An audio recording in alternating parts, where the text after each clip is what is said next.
we're going to have a look at integration, deployment, and project management, and Michael is going to help me along the way. Hi, Michael. Hello, Rob. Nice to see you. You too. Hi. My name is Michael Vierendrat. I'm the development manager of ISS Papyrus. We are working on 4 different labs in Italy, in Spain, in Germany, and here in the headquarters in Austria on our software. Looking at our homepage, we pretty quickly see that our product is based on the Papyrus Platform concept. This overview slide gives you an impression, okay, about the functionality. You have seen a lot of presentations meanwhile, and we are now talking about how to deploy this all, how to make the integration, how to make this all happen. We have been working on every operating system since many, many years, and we are using the C++ software to be most of the time independent from the operating system. Yes, that means our platform abstraction layer gives the developer the chance to not think about every operating system specifics, but to use the same source code on the different platforms. On top of that, we have built the product we are installing, we are deploying, we are using in every project. That's the adapter, the tools, the Papyrus Objects Platform, which is a very distributed objects platform. And further on top, the application and solutions layer with Papyrus Converse. This is that you heard already in other presentations. We are talking mainly about how we can go on to make this kind of system installation happening. Yeah, I mean, thanks, Michael, for getting us going there. And as soon as you mention business applications, that triggers me, you know, a light bulb goes off, because that's usually where I get involved in the projects. And that's exactly where Utmost came from as well. And the first steps that we took with Utmost, as we saw before, and with every customer, is to think about those business requirements that you've got and to start to define them together with you. So that first step is always our project scoping. And this is a really short exercise. It usually runs for about a week. And what we want to do is find out about your business requirements. What is it that you found cool about Papyrus when you were talking to us before? And we're going to start to document then your functions that you require. We're going to have a look at those interfaces. We're going to have a look at technical requirements. We're going to think about dynamic scaling depending on your load. We need to think about what happens in disaster scenarios, how we're going to deploy that, where we're going to deploy that, what type of security you need to adhere to, and really importantly, what are your sign-off criteria? So what is it that you need to see at the end of that project that gives us the green check? And the workshops are led by one of several or many of our experienced consultants.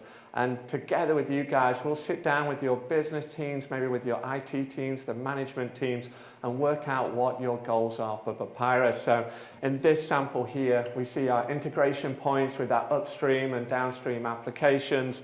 And we also see in a sample what processes we're going to define here as well. So they're the Papyrus processes. They're those functions, you know, those ones that you said you needed. That's what we're going to map out here. And the end result of that scoping exercise is, you know, exactly what products you need and just as importantly, what effort that's going to take. So together with the Papyrus consultant and you guys, you can start to come up with a project plan. Great. So the next step is the execution.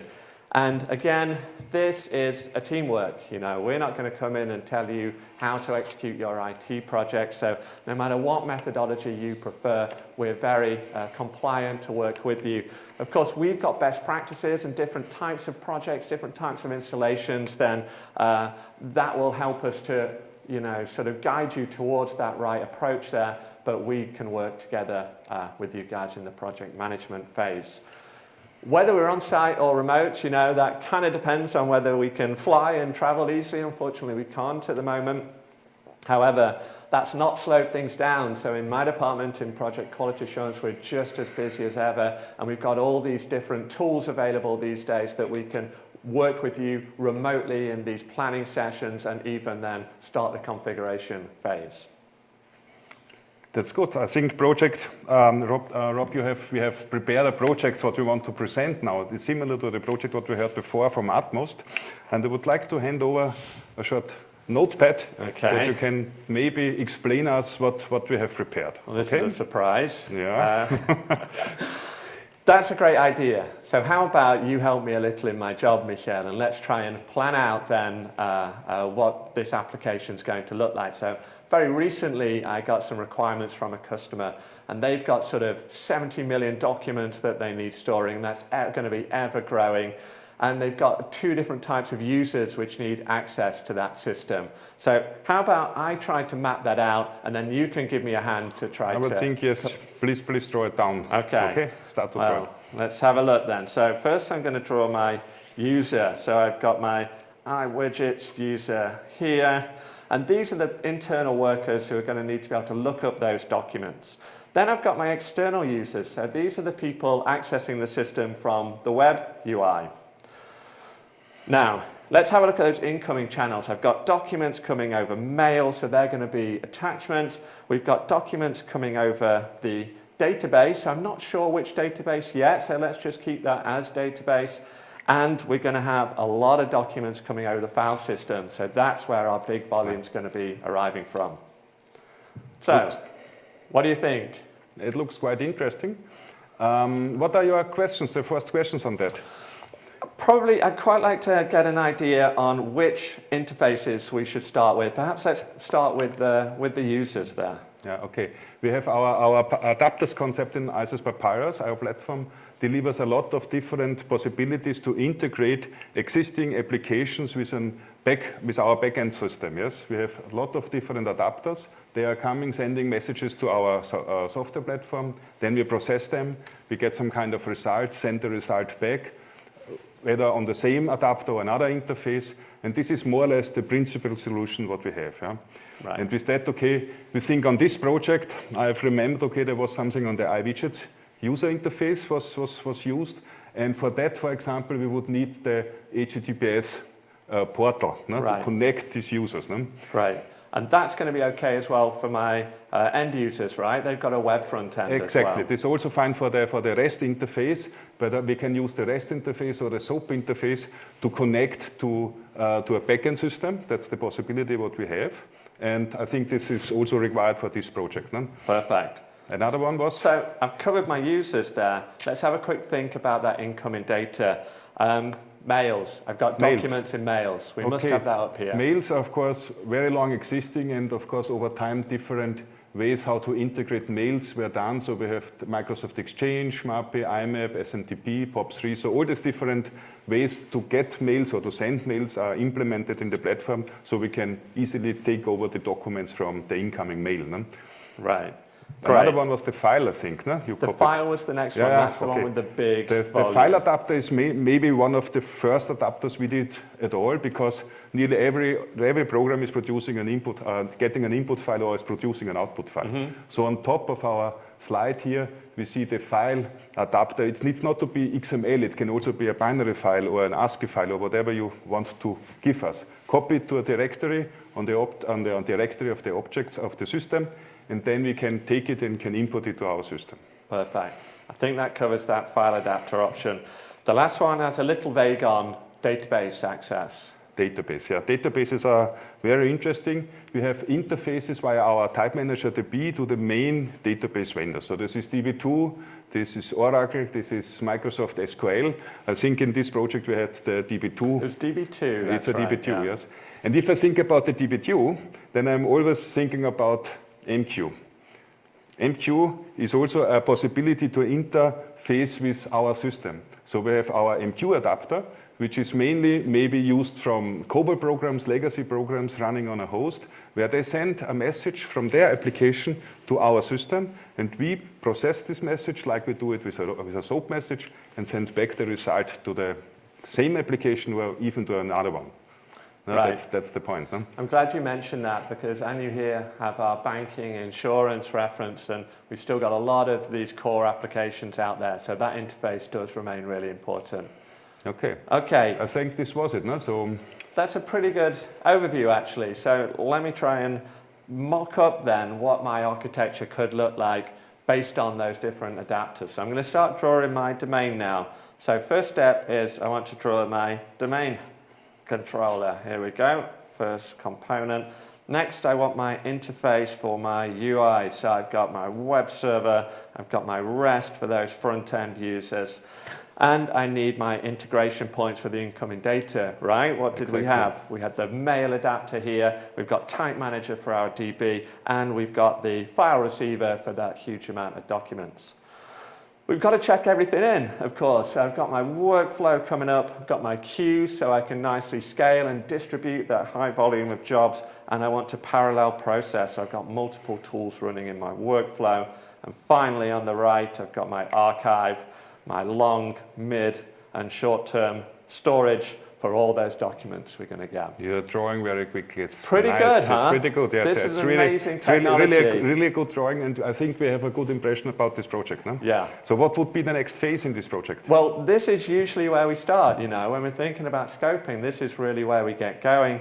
But the next part is we need to have something a bit more concrete. I can't carry this clipboard around with me the entire project. So by the power of Papyrus, let's change that over to a slightly more sophisticated drawing. That's cool.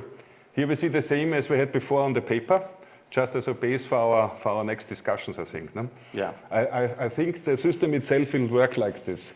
But for the robustness or whatever, I think there's something missing. Is this not required? Exactly. So if you remember, those documents need to be highly available. So we've got end users searching for them 24/7. So we need to ensure that that storage on the right-hand side is highly available. Okay. High availability is a part which is more or less used or required in every big project. If you think about this, such a situation, on the left side we have a healthy system, a health cloud, and on the right side a burning one. This was real life in March this year. So there was something happening, something unforeseen happening, and of course we need to be prepared that something like that does not completely destroy our software infrastructure. For that reason, maybe when you start like this, like you have drawn, so with having the processing nodes and the object spaces all on one system and one machine, this is possible from the functionality point of view, but it's not so safe. You could add a high available file share in the middle, let's say. No? So we have this file share there, and the processing is done on a virtual machine, and the file share is a RAID system, is a hardware-based redundant system, is very good from the quality, is more or less taking care about the robustness of your data. But still, if you have this as an active production, you have to think about what is happening if something is failing. Therefore, we have a second system. We can maybe set up a further virtual machine which is controlling from the processing side the second one. So the other one, the new one on the red side, is controlling the one on the green side. And if something crashing or failing here, then we have to take over the processing part. This is coming to the other side, and the complete coding, the processing is running through. This is one important part, okay, to be more or less always available. Right. I think that's a really nice solution, and particularly making use of that high available file share there in the middle really is going to reduce the risks of failure on those servers. So there's my server failure covered, but you know, I've just shifted the failure point, right? So now I've got a failure point in that highly available system here in the middle and also on the left-hand side. The data. The point is the data. The most important thing is not the processing, the most important thing is really the data. So if you have a daily backup or a weekly backup, a monthly backup, this is fine, this is maybe required, but if you would have to step back on the middle of a day to the beginning of the day, you lose a lot of transactional data of information what you cannot lose. Right. So you need to be able to store these delta files, so I've already shown this here, that we can copy the modifications on the system to a certain file location, and from there this could be backed up to a tape, to the backup system, whatever you have in place. So on the customer side, okay, it depends always, okay, what is here, what is available. And if then the first machine, for example, would crash in that case, we could take this last complete backup plus these incremental files and recover the whole system to get at the end a healthy system. Right. This is cool. But of course, it takes a while. It could take some time. If you think about copying back something and then rolling forward all these incremental things, it's maybe better that you set up this node already before, that it does it periodically. So not only in the disaster recovery situation, but more or less every hour, for example. No? So every hour this is running, and it's more or less applying these delta files. Yeah. And if then a crash is occurring, then you need just to wait for the last, let's say, roll forward of the last files, and you can go to production with the recovery system immediately. Right. More or less immediately. This solution I really like as well, because that allows me to cover the different SLAs that our customers have in terms of how long they're allowed to be down before that breaks, you know, some of their targets. Okay, well, that looks really nice. We've got lots of options there for high availability and recovery. So let's have a look at how that's going to look in my new application design. So we're going to extend that now with the original server at the top there. And I really like Michael's idea about this highly available file share, which we've got in the middle. So now we've got the data there in the middle that's removed from that top server. And at the bottom, we've got our passive server. So when server 1 fails, we're going to then fail over to that second server, and that's going to take over and reduce or even completely eliminate any downtime, because that takeover will be automated. Starting to look pretty good, right? It almost looks like a real application. Nearly. What Let am me I interrupt you. missing? There's one point I would also bring to mind. So if you have on top this productive server and on top on a standby server, then typically you will not invest in the same hardware normally as for the standby server as for the productive server. But in case you need to recover, so you need to take over, you would need the same power. So the one point is that do maybe this crossover monitoring, so that the upper server is more or less monitoring process from the down server and the other way around. So here in our case, I just actualized this slide. We can do it in a way that we, for example, move the portal 2 and portal 4 processing to the red one, and also the type manager we put there. And also we maybe then continue on the other side, okay, that we think about what can we do from the workflow nodes. The workflow parts are more or less that, okay, which can also be split. So we have one there and one here. The same is true for the archive. I showed it already. No? Right. And with that, okay, I think you have a well-balanced system. So you can use the same hardware specification, have the split CPU power and RAM and all whatever is on the hardware, and you have a good situation. Perfect. So we don't need to increase that hardware footprint. However, we've still got that fully highly available system with that active-passive setup. Of course, yeah. Fantastic. Well, we're kind of getting there, but now I think about it, you know, you mentioned the data there one more time, and we can't forget about that really high load. So every month end, we're going to have 5 million documents arriving in the system. So we need to be able to dynamically stretch and be able to manage that. Yeah, dynamically is often very difficult, but we need also to find out, okay, what is the point? So the monitoring of the system is something where we would really take care. So there has to be a possibility to look at the running nodes on the setup to check out whether the performance is quite good or not. We have our application and performance analyzer, what we can use, and with that you can interactively look, okay, where are the troubles, if there are troubles. Or I can also set up a kind of domain observation, which means that we have a recording of these values, of the statistic values. We can build up a report at the end. In the report you see the quite similar information on the chart, and you see also, of course, statistic values if you want to inspect this more in detail. Then, of course, here we have a lot of values.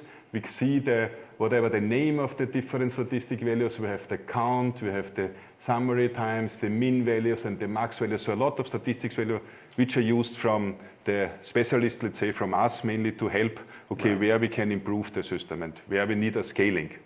I'm a big fan of this tool, Michel, and you and I have both used that a lot. Recently, when with Utmost, actually, we were investigating some performance analysis, and it was this tool really that helped us identify the configuration changes we needed. Exactly. And if you then came to a point that is, okay, maybe the system was not good enough specified, we can add some kind of further nodes or further servers to be able to process this load, so if you need it permanently. So this is one way for the productive system. If you're thinking about the original, the first going live of a system, then typically you will use for testing and developing the same servers which are going then to live. But if you later have the problem to make a new software update or something like that, you need additional servers for test, maybe also for development. And we have this virtual separation between the nodes in one Papyrus domain, that not one node from the test or development part can really contact the other one. So this gives you the opportunity to make this happen. Especially if you want to test, we have also some situation which belongs very good to the hardware situation and where we get the test servers. Right. I mean, when we're thinking about these servers, you know, this again is a question that comes to me a lot. Rob, where can we deploy? Do we need to be on-premise? Is that something that runs in the cloud? Can we combine that? I mean, it's yes to all of those questions. We've been supporting a variety of cloud solutions since they've been around. And now it's really starting to get exciting. So now there's more of these cloud features like the Docker containers, for example, that we've got lots of customers interested in using. So they're spinning up dynamic instances and then wanting to spin them down when they no longer need them and removing that dependency on a lot of those runtime libraries underneath. And, you know, we do practice what we preach here as well because we have the virtual workshops, Exactly. right? Yeah. And these are deployed in the cloud as well. So when you're doing your training, again, a really important aspect of your project and handover that you can take control of your application is to complete the different trainings you need. And if you can't make it to one of our global training centers, then we have the virtual workshops as well. And those virtual workshops are running on an application which is in the cloud. And we don't need that all the time. We spin it up when we're going to execute that workshop. You guys complete it, have a load of fun, we would hope, and then we spin it down again. Very good. So we can have a look then. I mentioned again about handover there and about project execution and getting your training covered.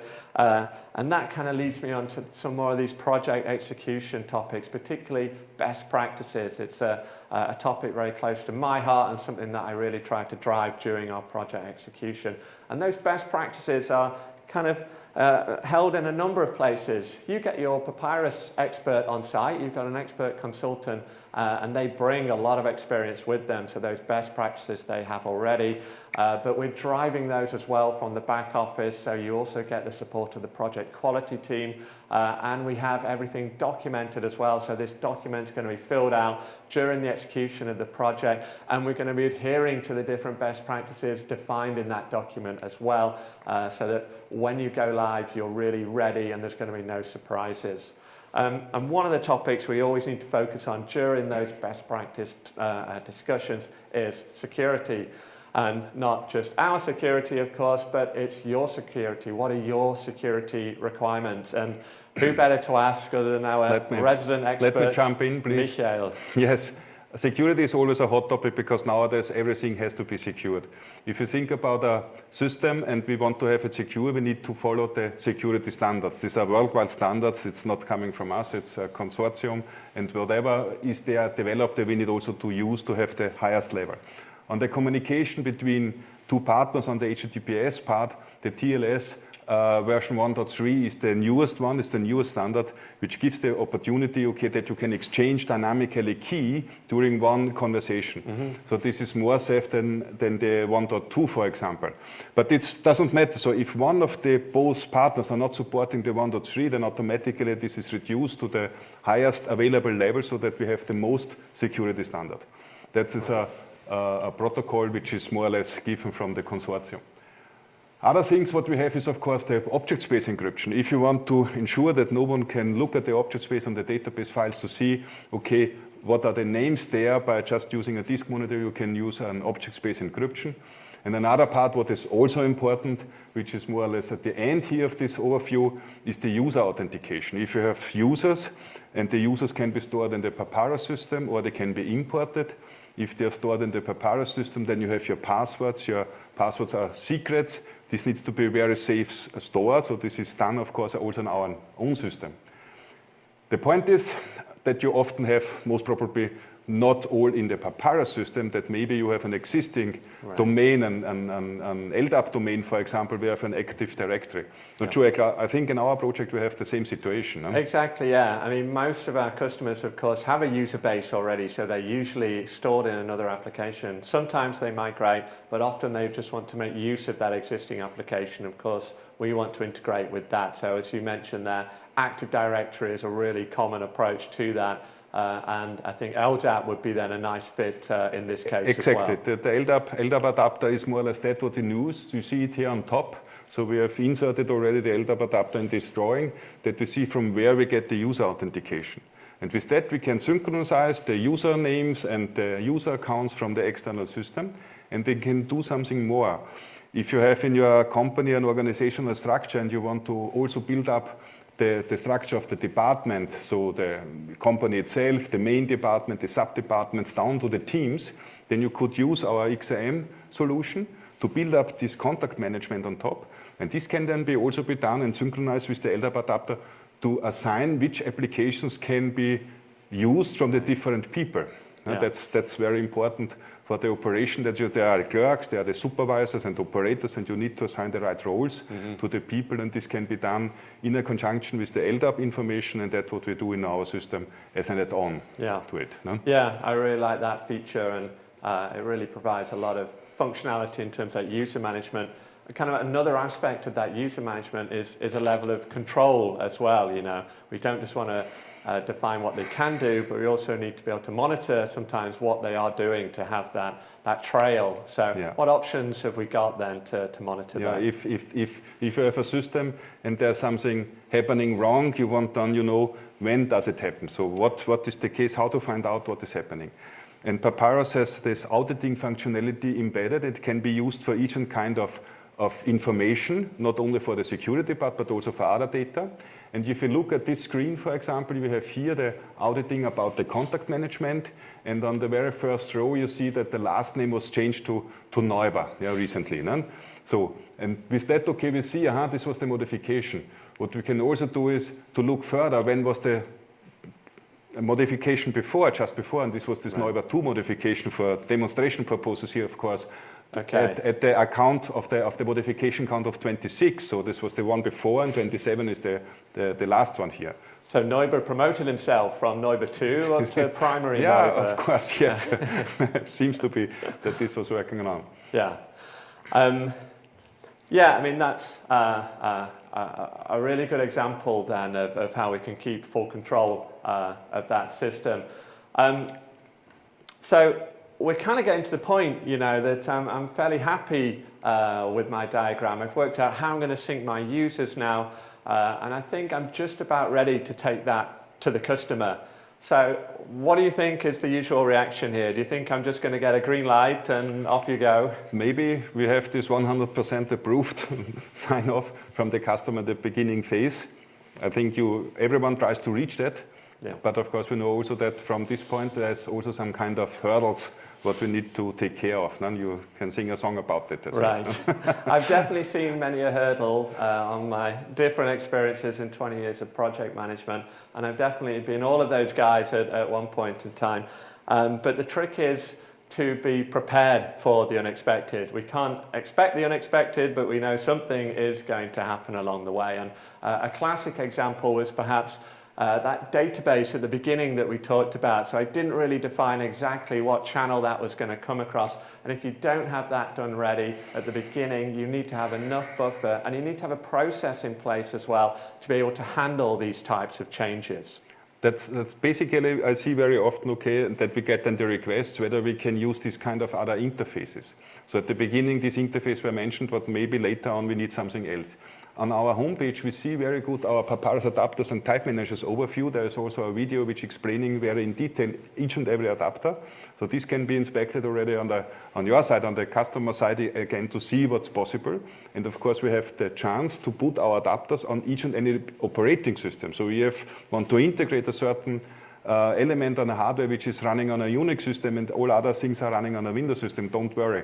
Put there a node, put there this adapter, and you can use this data and integrate in the complete workflow. Right. That's a very flexible way, so don't panic. We can adapt our system what we need. I think that's really the right message. You know, as long as we have the ability to react dynamically, then we can roll with these punches. And that's kind of a technical challenge that we may face. But there's other operational challenges, you know, that we do face during that project execution. So some classics would be that we didn't focus early enough on the acceptance criteria, or that training was kind of an afterthought, or even changes that we can't deal with, so maybe personnel changes on our customer's side. And the important thing is, that you have an expert with you, and behind that expert, you've got a team of people as well. So you've got the project quality assurance team trying to guide you through those processes and making sure you do check these boxes.